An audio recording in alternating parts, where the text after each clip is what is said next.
Hi everyone and welcome back to another video. So if you built your site with Hostinger Websites Builder and want to use Google Tag Manager to manage analytics, pixels and tracking script, here is the key truth in 2026.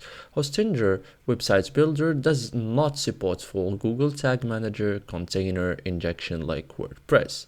But you can still connect GTM correctly using the supported method depending on what you want GTM for. So most people fail because they try to install GTM as if they were on WordPress. So we'll not do that. So in this guide, I will show you how to connect Hostinger Websites Builder to Google Tag Manager in 2026 the right way and when GTM is not the right tool.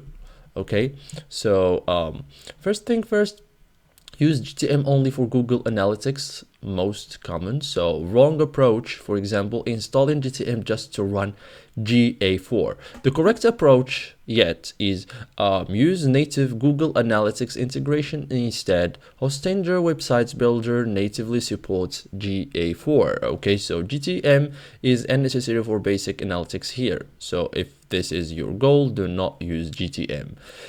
Use GTM for metapixel and ads tracking. So this is scenario number 2. So Hostinger Websites Builder cannot run GTM containers globally, so this won't work reliably. So working alternatives like use direct integrations or external tools instead of GTM. So native metapixels integration if available, third-party tools like Zapier, external landing pages, ads platform direct setup. So GTM is not the right layer here. Okay, so this is it guys for today's video. Thank you for watching and see you guys in the next tutorial.